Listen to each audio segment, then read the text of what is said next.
Hi! Hey everyone, it's Ryan and Janet from BoldFit. We bring to you yet another lovely Saturday night video. It's been a few weeks since we've done another one, but the kids are gone. So, a perfect time Like to freedom ring. Yes. Right.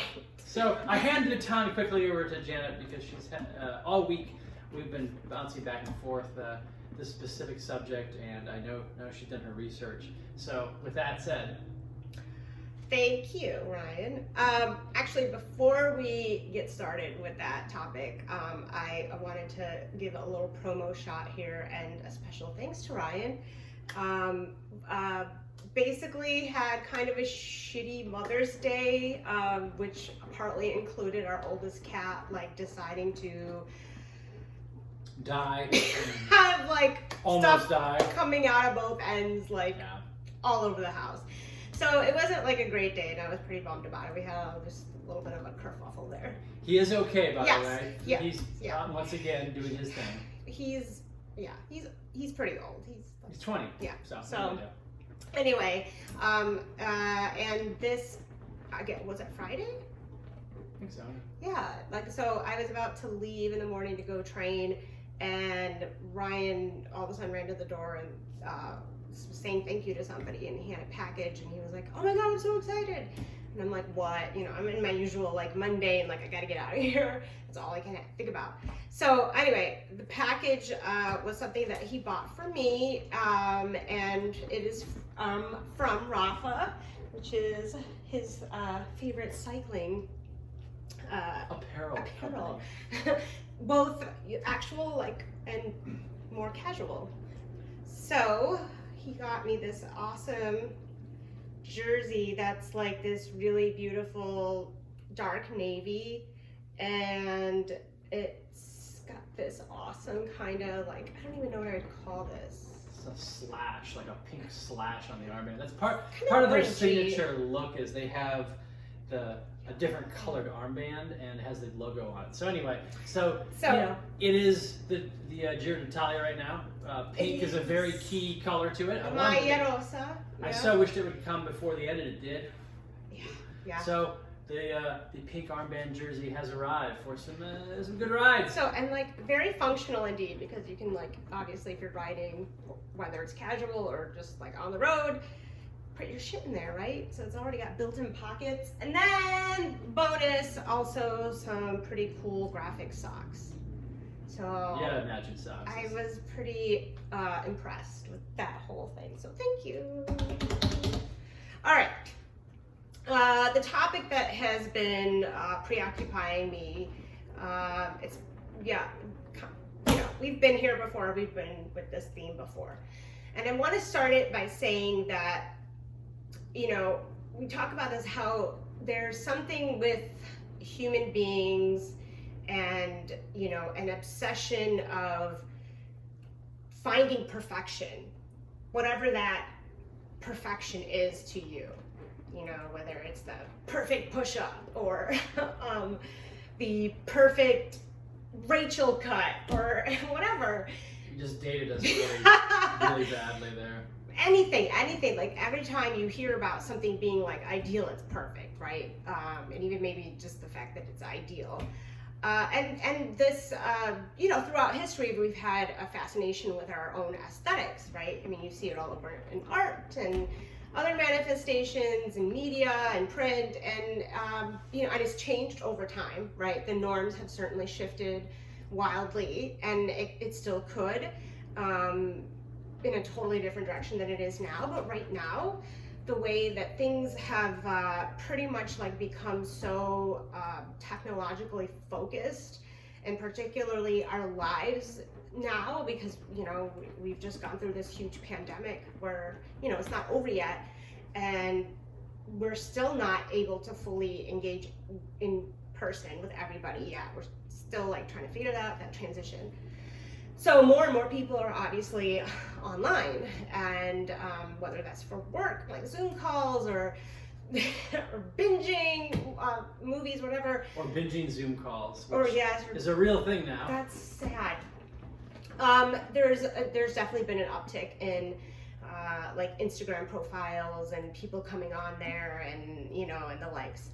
And I'm not a great Instagrammer personally or professionally. It's just like sometimes it's just like it's such a chore. However, I do enjoy several of the, you know, groups, people I follow. Like there's actually something very interesting to learn from all of them.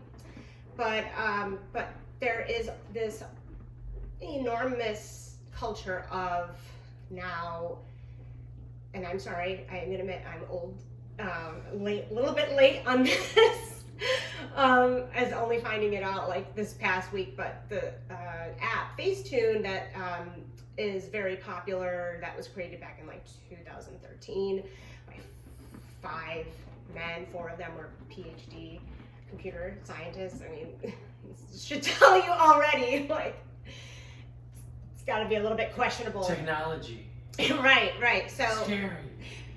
Well, you know, now it's at an app's touch that you can like pretty much take a picture, any picture of you, and even now film, and you can reshape it, touch it and or enhance it or make slight modifications to the point where like mostly women have been altering their images so much that they're now like not able to, or they fear going out in public because they're afraid that people will see what they look like in real life.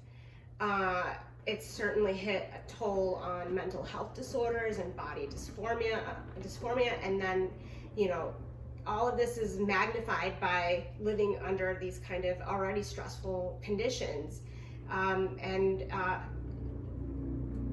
They either are now living through this fake photo picture of them, you know, this avatar of them, and they're trying to follow models of influencers who have been doing this for some time. And you know, you all know the family I'm talking about, that's most profited probably off of trying to look like a certain person.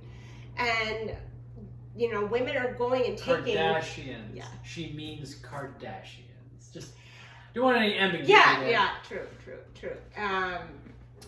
Yeah, and so then women are taking those avatars to doctors, you know, dermatologists, plastic surgeons, obviously, and they're like, basically like, not, you know, I think I want to get like a nose job and get a little bit whatever, I don't know, whatever thing people had used to do, which were still considered pretty risky to do. I mean, it is surgery after all, right? And now they're just like, yeah, just do whatever you need to do to make me look like my avatar. And yeah. So where I'll jump in here is the first thing I responded to when we started this subject, just talking about it while we were watching TV this week, was give me some stats. Give me the consequences, because of course every time something happens with technology, going back to the invention of the TV, there's always an outcry of, oh my God, it's going to destroy humanity, right? Every time there's something that changes, there's this belief that it's going to cause body dysmorphia. It does cause it. So, well, I'm not disagreeing. So Janet has some actually more concrete information as opposed to this just like scratching the surface of articles that I've been reading, but I mean this is not a new topic. This has been going on and reported about in numerous magazines, articles, that are actually peer credited, not just, you know, Rock Jam. Ryan said. Right? So I read this article that my friend sent me from the New Yorker, and the reporter actually went and did some like field research in LA with several very notable celebrity plastic surgeons to see what it was like to come in there and ask them like either for advice on what to do, or they bring in something they want to look like. And then they have this conglomeration, which I thought was interesting. People come in with pictures of my most famous clients all the time. And I say, I can't, and this is the doctor, I can't turn you into them. I can't, if you're Asian, give you a Caucasian face. Or I could, but it wouldn't be right. It wouldn't look right. You know, and then I wanted to find the other one. you know, then they talk about all the different pricing, like the a la carte menu that you can get with it. I think. Please tell me you're talking about the Brazilian butt lift at some point. Is that somehow? It definitely entered the equation. I will say that the nomenclature I learned this week is not really useful in other walks of life. Like I can't use this in work conversations. Hyaluronic acid injections. Yeah. Oh, I think it was in the HuffPost article. So I think I feel not obligated. I feel compelled to talk about this as an issue of public health. Especially the way things are broadcasted now. I mean, there really is nothing, it's mostly everything is public, you know? You're not just putting your face out there to like a couple of friends or a small network. Like it can literally be found all over the world, right? And the impact that it has on leading more and more women to believe that there is always inherently something wrong with them, right? That's how they make their money. Your eyes are not close enough together, or your eyebrows are this. I mean, every little nitpicky detail to the fact that women are doing this to themselves, and a lot of it is just from like the confidence boost, the serotonin levels that increase when you like see an awesome, perfect picture that you just created of yourself. Leading people to, you know, young people, like people in their teens, in their early 20s, even early 30s, going in for lip fillers and cheek fillers and nose this, and some of this is very even just like out, you know, like out of where you only go in for the procedure to get it done and then you can walk out that day. So they're not like all inpatient, and they're, I just don't understand what going so far and believing in a certain aesthetic, like what is that doing to us as like real people? Like what should we even be talking about? Oh, get fit, you know, you'll have muscles when you can go on and create muscles on somebody. Well, and it all, I think part of it too, and again, I would love to do some more reading on this. There has to be some research on this, but I'm guessing. Oh, there is. Psychology and cognitive psychology of now that some of these, what used to be impossible processes are now more possible. So there's a huge advance in plastic surgery. Yes. The fact that there is the technological aspect to sort of boost the image that it's more possible. So sometimes things are completely possible. I can't make myself 6'2". Mm-hmm. But maybe I can convince myself that it's possible if I play around with technology enough and make my avatar that way to some degree. And this does actually fit into some more of the traditional psychological models. So again, the danger might also lie in sort of these grasping at straws and this perfection. Then if it seems to be just a little closer on the horizon, it becomes all the more dangerous, right? Because when there's no chance, it's depressing and sad, but you're not going to go for it. Yeah, and then also, no one's profiting from it, so there's also no big push from the other side to make it more, available. And I'm sorry, the cat is staring at me, which is why I keep on turning my head. So, this idea of altering our own images, and, I feel like there's so much objectification as it is, and it's so hard, for women in many industries, whatever it may be. It's just the cards are stacked against us as a social being. They don't talk about paternal child mortality rates, so that's just like one indication, right? Did you hear about that paternal child mortality rate? Certainly someone has that water cooler discussion, right? Somewhere they're doing that, but yeah, that's not going to be too hot in social media. I fear these kind of altercations, and this is done in fitness as well, and it's not new to fitness, right? Like, we know there's been a high usage of steroids and things like that for muscle enhancement. It doesn't mean that the muscles were fake. They didn't just like pump them up with, although... But they do too! That's another thing. Oh, you want to waste some real YouTube time. Yeah, just YouTube synthol muscles. Synthol?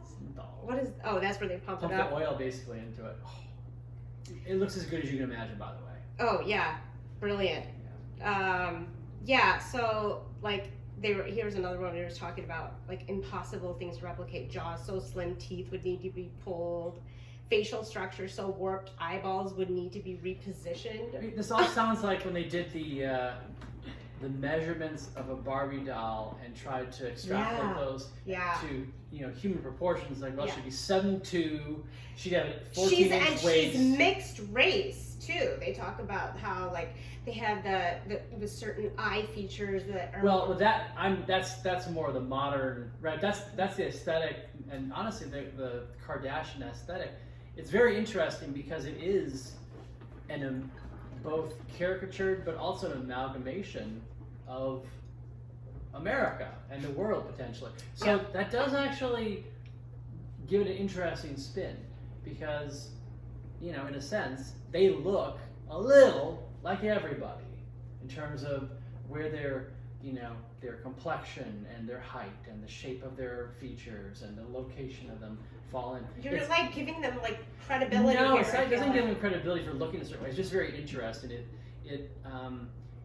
It sort of means that their look, again, this might be the thing where it looks like something. Oh, I can attain that, right? Right. Oh, I'm not quite as whatever as the Kardashians, but I have these other features that are overlapping. Maybe I can, push myself in some way towards the others. Which is it's always a false promise that they themselves have created and cannot live up to. Like there's something very demented to me about that. So what I'm dying to talk about on this level too is the number of clients and also just chatter on the internet talking about six packs, and they say it first. Beyond any other feature, beyond any other goal or aspect. Probably the most. And it's such an interesting thing to really latch onto, just because in a lot of ways, six packs are independent of so many other physical attributes and goals. Which honestly is why you have extremely elite athletes that don't have a six-pack, or at least they don't have the six-pack that you might envision on the cover of a magazine, like a fitness magazine especially, where it's carved and chiseled out of stone. Which are also airbrushed. You're killing my hope here, man.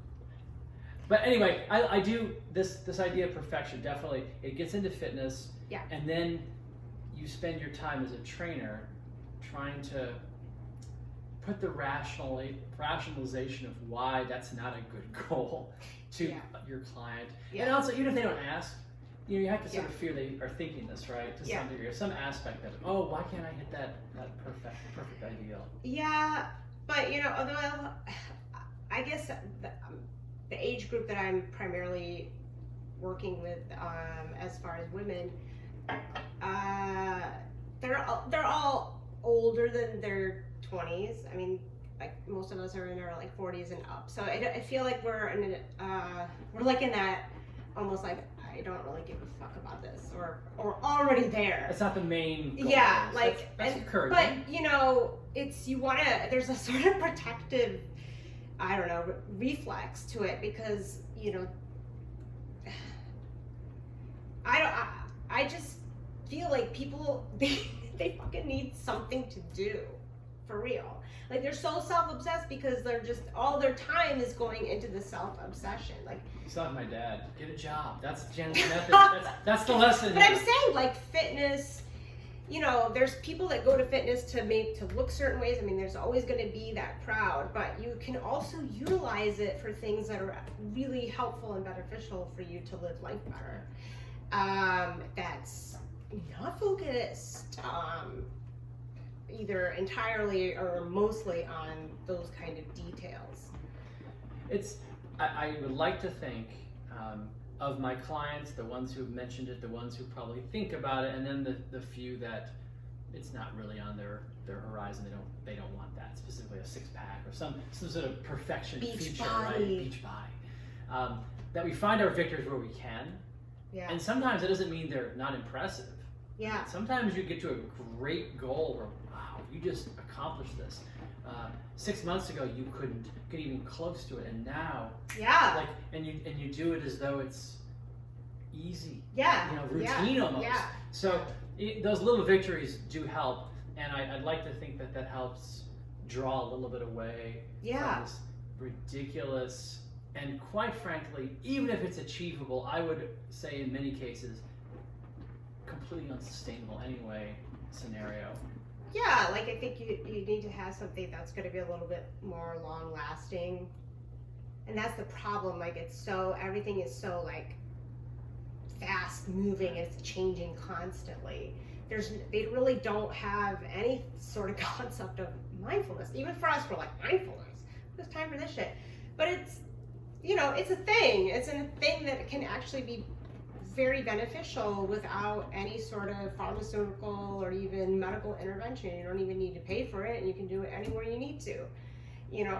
Just to be specific, you're talking about mindful activities, mindful eating, breathing, moving. Yeah, fitness. Okay, just so I understand. Yeah. Just like taking the techniques and adopting it into your life. And I'm not saying you have to live live each second of their day like mindfully. But certainly, like, we can all do better on just taking moments here and there to just reflect on what's happening in the moment, and not think about, oh my God, this is going to happen. My face needs to be fine-tuned in 5 minutes.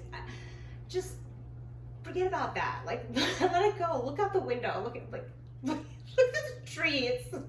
Seriously, just reflect on what you hear. Your hippie approach, I find intriguing. But it's about heightening your senses, right? Like, what else? Maybe there's a conversation going on in the background, and you wouldn't have noticed it before because you're all fussy, but all of a sudden you hear two people, like, talking about something, and now you're like, oh, what's that happening? Because your senses are heightened. And all right, we have reached the usual mark where I start to make faces at Janet. So I want to make sure, though, that you are able to get out if you have any sort of summary or key points here. I think it's just a topic that it'll keep coming back to because I fear, what is happening.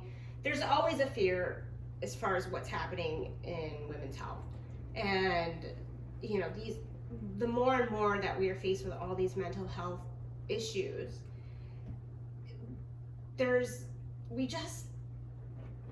things that we could do as a society to make it better, but it's so slanted, almost like impossibly to the greed and to that.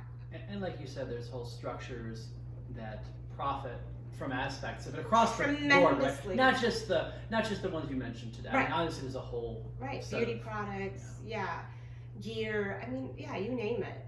So that's what I'm saying. There's like.